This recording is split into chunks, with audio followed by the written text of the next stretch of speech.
Chapter 29 Stories of Madrasi Bhajanmala, Tendulkar's, Mr. Captain Hate, Vaman Navrekar. This story describes other wonderful stories of Sai Baba.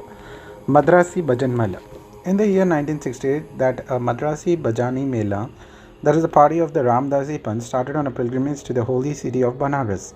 The party insisted of a man, his wife, daughter, and sister-in-law. Unfortunately, the names are not mentioned. On the way, the party heard that they lived in Shidi, a Kopargaon Taluka, Hemadnagar, a great saint named Sai Baba, who was calm and composed, and was very liberate and distributed money every day to his bhaktas and to skillful person who went there and showed their skill. A lot of money in the form of dakshina was collected daily by Baba, and out of his amount he gave away 1 rupee to 3-year-old Amani, the daughter of Bhakta Kondaji, and 2 to 5 to some, 6 to Jamali, the mother of Amani, and rupees 20 or 10 and even 50 to other bhaktas as he pleased. On hearing all, the party came to Shirdi and stayed there. The Mela did very good bhajan and sang very good songs, but inwardly they craved for money. 3 of the party was full of avarice, but the chief lady or the mistress was of very different nature. She had a regard and love for Baba. Once it so happened that at noon Aarti was going on, Baba was much pleased with her faith and devotion and was pleased to give her darshan of her Ishtam, that is a beloved deity. To her, Baba appeared as Sita Ram, while to others as the usual Sainath. On seeing her beloved deity, she was very much moved. Tears began to flow from her eyes and she clasped her hand in joy.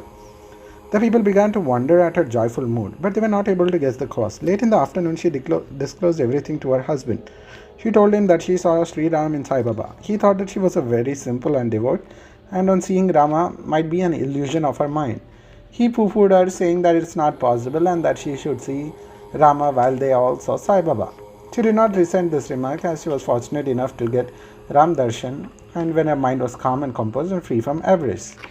Wonderful vision. Things were going on like this when the husband got a wonderful vision in his dream one night as follows. He was in a big city. The police had arrested him, tied his hands with a rope and put him in a lockup. As the police were tightening the grip, he saw Sai Baba standing quite outside near the cage. On seeing Baba, he said to him in a plaintive tone, "Hearing your fame, I came to your feet, and why should a calamity befall on me when you are standing here in person?" Baba said, "You must suffer the consequences of your actions." He said, "I have done nothing in life and which should bring such misfortune to me." Baba said, "If not in this life, you must have committed some sin in your past life." He replied, "I don't know anything of my past life, but assuming that I did commit some sin there, why should I not be burnt and destroyed in your presence, as dry grass before fire?" Baba, "Have you got such faith?" He, "Yes." Baba then asked him to close his eyes. No sooner did he heard a thumping sound of something falling down and opened his eyes. He saw that he was free and the police had fallen down, bleeding. Being much frightened, he began to look at Baba and said, "Now you are well caught. Officers will come and arrest you." Then he begged, "There is no other savior except you. Save me anyhow." Then Baba again asked him to close his eyes. He did so, and when he opened, he saw that he was free out of the cage and Baba beside him. He then fell at Baba's feet. Baba then asked him, "Is there any difference between this namaskar and the previous one?" "Think well and reply," he said. "There's a lot of difference. My former namaskars were offered with the object of getting money from you, but the present namaskar is the one offered to you as God. Besides, formerly I thought resentfully that you being a Mohammedan were spoiling us the Hindus." Baba, "Do you not believe in your mind in Mohammedan gods?" He said, "No." Then Baba said, "Have you not got a panja, that is emblem of your hand, in your house? And do you not worship the same in Tabut, that is a Moharram festival? Also there is in your house another Mohammedan deity by name Kadbidi, whom you propitiate and appease on your marriage and other festivals. Is it not so?" He admitted all this. Then Baba said, "What more do you want?" Then desire arose in his mind to get the darshan of his Guru Ramdas. And Baba asked him to turn back and see, and when he turned, Ramdas was in front of him. No sooner did he begin to follow his feet, Ramdas vanished.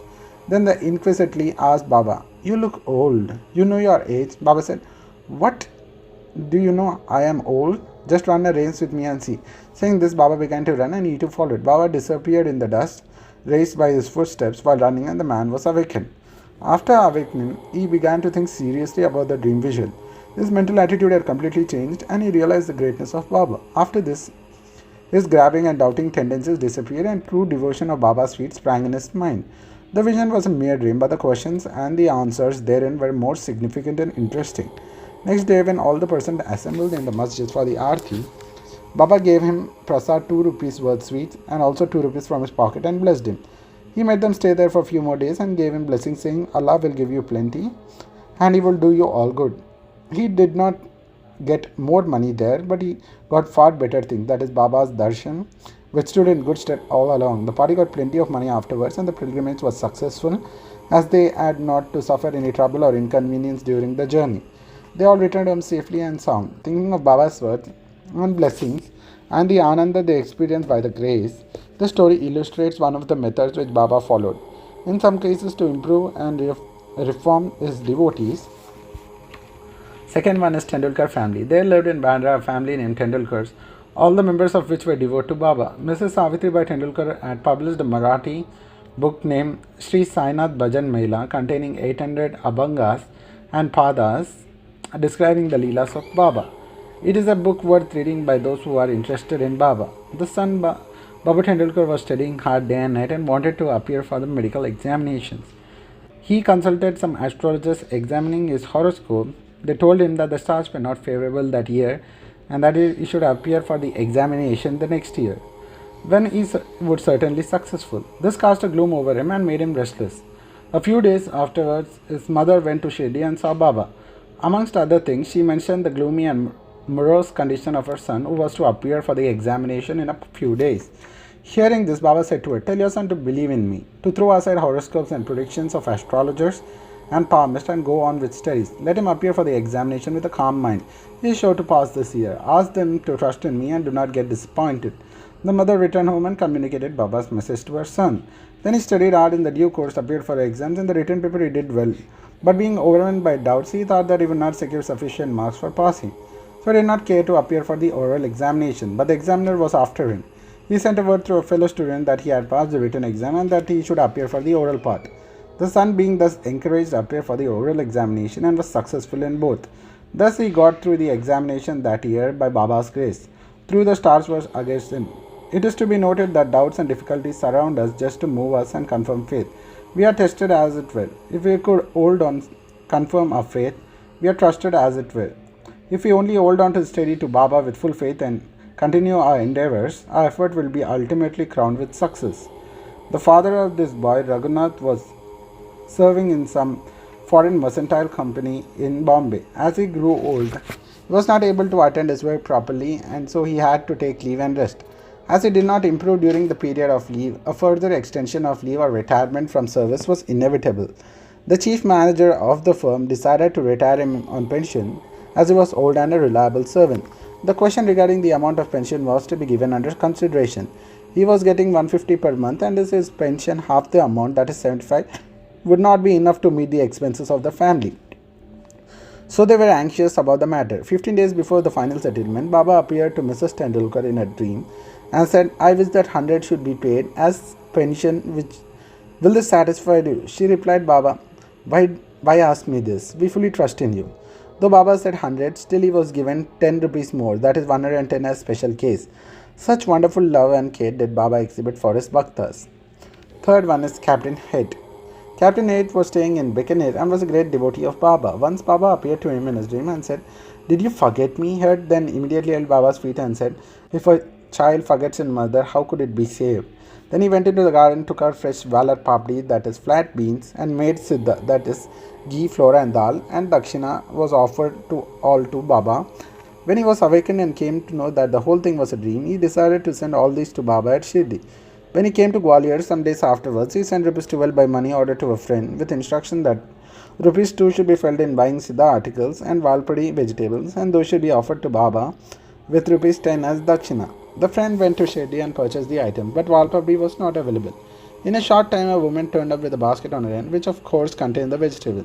It was purchased, and then all the things were offered to Baba on the behalf of Captain Head. Mrs. Nimonkar prepared the Naivedya next day and offered the same to Baba. All the people were surprised to see that Baba, while dining, ate valpadi and did not touch rice and other things. Head joined bound when he heard this from a friend. Consecrated rupee. At another time, Captain Head wished that he should have in his house a coin of rupee consecrated by Baba with his touch. He came across a friend who was bound to Shirdi. With them, Head sent this rupee. The friend went to Shirdi and, as usual, salutation gave him first dakshina, which Baba pocketed. Then he gave Head's rupee, which Baba took in his hand and began to stare at it. He held it in front, tossed it up with his right thumb and played with it. Then he said to his friend, "Return this to its owner with the prasad of Udi. Tell him that I want nothing from him. Ask him to live in peace and contentment."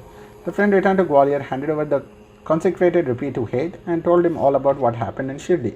This time Hate was much pleased and realized that Baba always encouraged good thoughts, and as he wished intently, Baba fulfilled the same accordingly. Fourth one is Vaman Narvekar. Now let the readers hear a different story. A gentleman named Vaman Narvekar loved Baba so much. He once bought a rupee. On one side of it were engraved the figures of Rama, Lakshmana and Sita. On the other side was the engraved figure of Maruti with folded hands. He offered it to Baba with the hope that it should be consecrated with his touch and returned to him with Udi. But Baba immediately pocketed it. Then Shama spoke to Baba regarding Vaman Raw's intention and requested him to return it. Then Baba spoke in the presence of Vaman Rao as follows: "Why should it be returned to him? We should keep it ourselves. If he gives rupees 25 for it, it will be returned." Then for the sake of that rupee, Vaman Rao collected 25 and placed it before Baba. Then Baba said, "The value of the rupee far exceeds 25 rupees. Shama, take this rupee. Let us have it in our store. Keep this in your shrine and worship it." No one had the courage to ask Baba why he followed this particular action. He only knows what is best and most suitable to each other and all. Bo to Sri Sai, peace be to all.